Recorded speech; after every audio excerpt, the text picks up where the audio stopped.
Olá pessoal, Deus abençoe vocês, suas famílias, seus lares. Que Deus venha abençoar poderosamente esse ambiente que você está agora em nome do Senhor Jesus.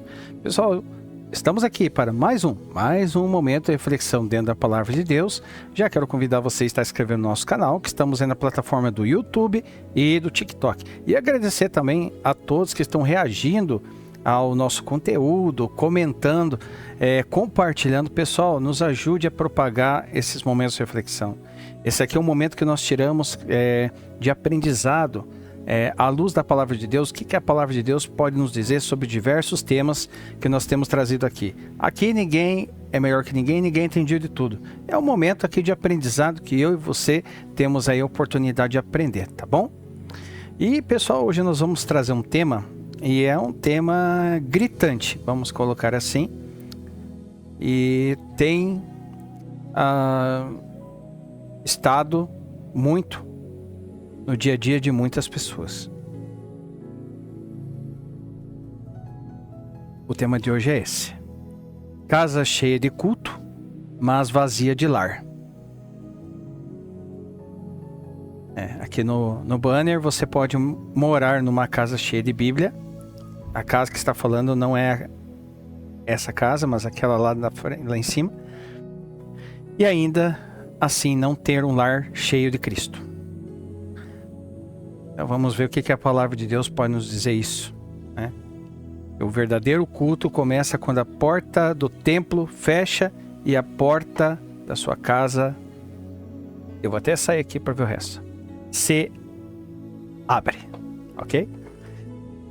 Eu sei, pessoal, há pessoas que nunca faltam ao templo.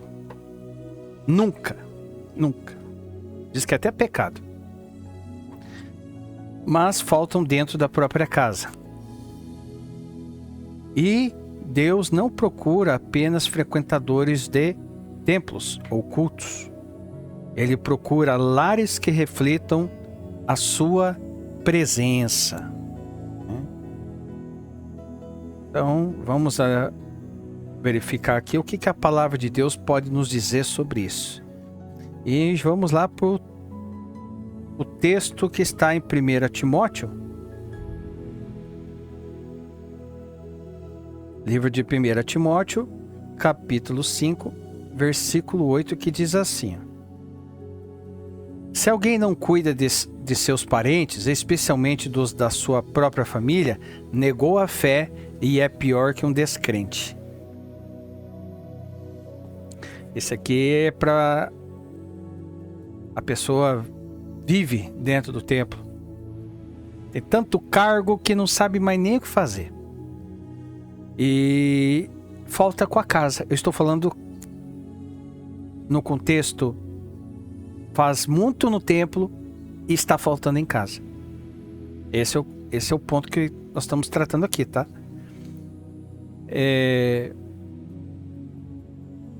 Então, nós vemos aqui a Palavra de Deus falando bem explicitamente, ó. É pior que um descrente. Então vamos ver o que o versículo está nos dizendo. Pessoal, esse aqui é um tema bem impactante. Bem impactante mesmo. Porque isso é um problema muito sério. Há casas e lares. Tem pessoas que moram em casas e outras que têm um lar. Agora no meu ponto de vista, na minha ótica, o lar, um lar é até confortante. Vou voltar agora para o meu lar, vou voltar para minha casa. Não só em questão de letras, que tem a diferença das duas palavras, mas também o significado. Eu conheci pessoas que elas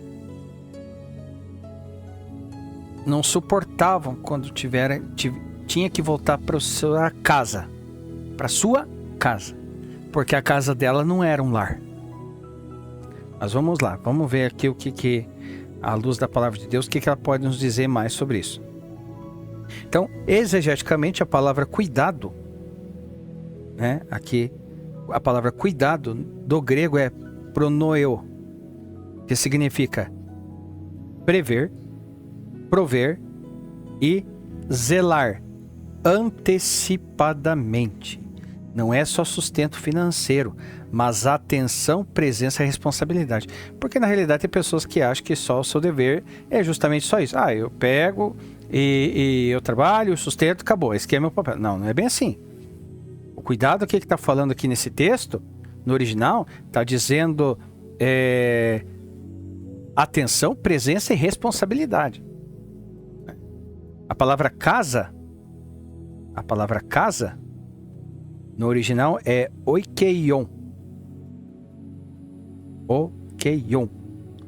Que aqui é outras traduções aqui, especialmente dos de sua casa. Aqui está a própria família, nessa tradução, casa. Então a palavra casa, no original, oikeion, refere-se aos que pertencem ao mesmo ambiente familiar, aos relacionamentos próximos. Então é quem está debaixo do mesmo teto. Paulo aqui está ensinando algo forte. Negligenciar a família não é só falha social, é uma falha espiritual. Ou seja, a fé não é validada pela presença no templo, mas pela responsabilidade no lar. Então, tem pessoas que não aprenderam a ser templo fora do templo. Mas vamos lá. Primeiro tópico. Casa não é necessariamente um lar. Uma casa é uma estrutura física. Um lar é ambiente espiritual e emocional. E nós vamos aqui para o livro de Josué, capítulo 24, versículo 15. E diz assim: se porém não lhes agrada servir ao Senhor, escolham hoje a quem irão servir, se aos deuses que os seus antepassados serviram, além do Eufrates, ou aos deuses dos amorreus, em cuja terra vocês estão vivendo. Mas eu e a minha casa serviremos ao Senhor. E aqui no hebraico, o hebraico é bait, pode significar família, não construção. Josué não fala de paredes aqui. Ele está falando de relacionamentos alinhados com Deus. Por exemplo, diferença. Casa, tijolos. Um lar, presença. Casa, tem um endereço. Um lar, tem relacionamento. Uma casa, tem um abrigo físico. Um lar, tem segurança emocional. Uma casa, lugar de dormir. Um lar, lugar de pertencer. Ou seja, você pode morar numa casa onde não há diálogo, não há amor, não há cuidado, não há espiritualidade. Isso não é lar, é apenas um endereço. Segundo ponto, a prioridade bíblica começa dentro de casa. Muitos invertem isso. Serve no templo, trabalham em ministérios, estão em todos os cultos, mas negligenciam o cônjuge, filhos, pais e responsabilidades emocionais. E nós vamos lá para o livro de 1 Timóteo, novamente. 1 Timóteo, capítulo 3, versículo 4 e 5, diz assim, ele deve governar bem sua própria família, tendo os filhos sujeitos a ele, com toda a dignidade. Pois se alguém não sabe governar sua própria família, como poderá cuidar da igreja de Deus?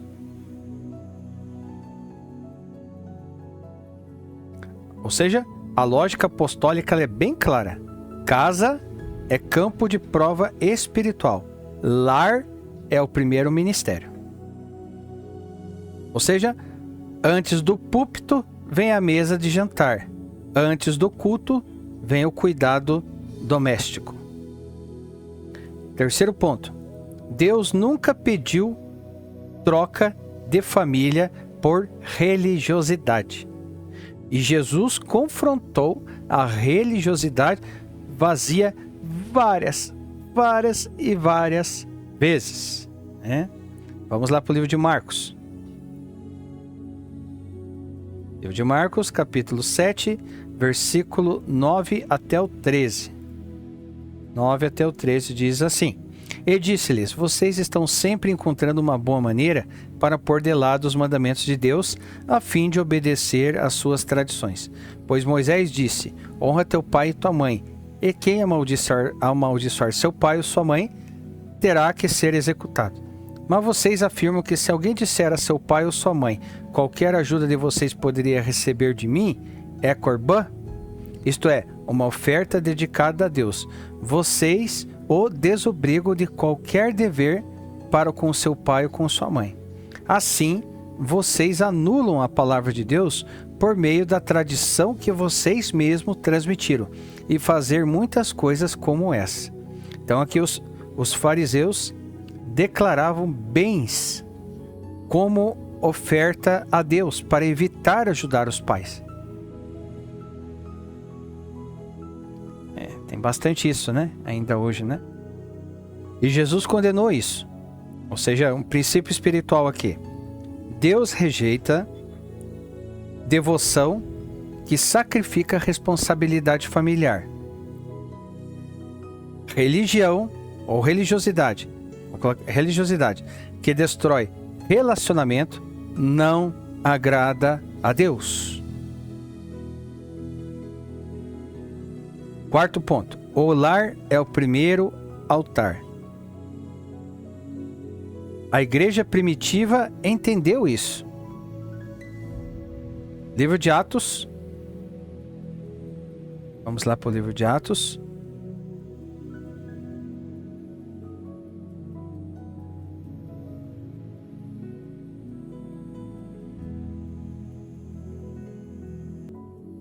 Atos, capítulo 2, versículo 46.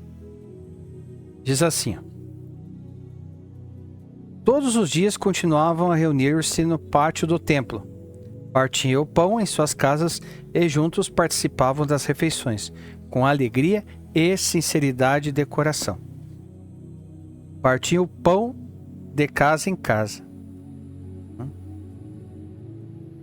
ou em suas casas. Então o cristianismo, ele nasceu em mesas, o cristianismo nasceu em convivência, o cristianismo nasceu em relacionamento, não apenas em reunião pública. Um templo forte não compensa um lar quebrado. Às vezes a pessoa vai se refugiar, né? É que tem várias e várias situações, vários, e não dá para generalizar aqui, mas tem várias situações. Mas um templo forte não compensa um lar quebrado. Por quê? Porque filhos aprendem Deus em casa. Cônjuge experimenta graça em casa. Caráter é moldado em casa. Quinto ponto. Estar no templo não substitui viver o evangelho. É possível cantar louvores, pregar, orar em público, mas falhar em ouvir dentro de casa, em amar dentro de casa e em cuidar dentro de casa. Isso é religiosidade, não espiritualidade. Deus não mede santidade por frequência de culto. Ele mede por responsabilidade, amor, cuidado e presença. Conclusão, pessoal. A conclusão é o seguinte: Deus não te chamou para encher banco de templo. Ele te chamou para encher seu lar de vida. Por quê? Porque uma casa cuidada glorifica a Deus. Um lar saudável prega sem púlpito. Uma família amada é testemunho vivo. Aí, antes da pergunta, tem ido ao templo? Pergunte, tenho sido... Vamos lá. Antes de perguntar, tenho ido ao templo, pergunte-se: tenho sido presença dentro do meu lar?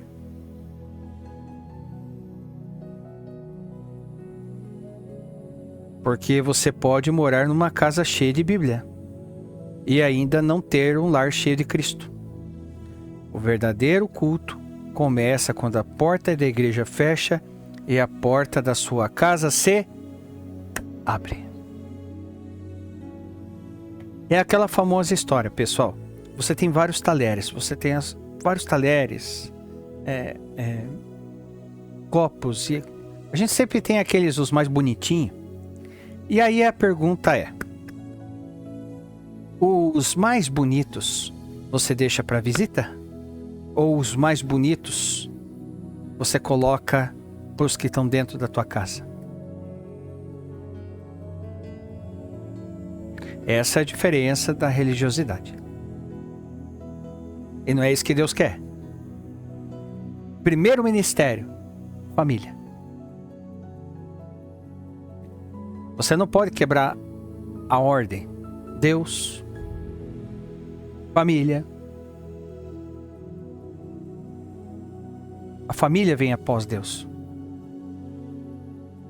Se você coloca outra coisa acima da família, a família tanto faz, qualquer coisa. É os de casa mesmo. Tá errado. Que venhamos a refletir sobre isso. Porque o que tem acontecido de muitas coisas, palavras distorcidas, as pessoas têm sido ludibriadas com isso, têm sido enganadas, algumas sabem da veracidade disso, mas mesmo assim continua.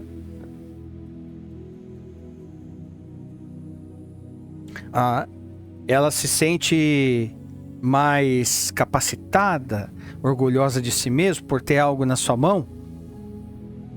Só que quando chega em casa, aquilo que ela podia fazer, ela não faz. Aquilo que ela podia se esforçar, não faz. Ela se esforça muito dentro do templo.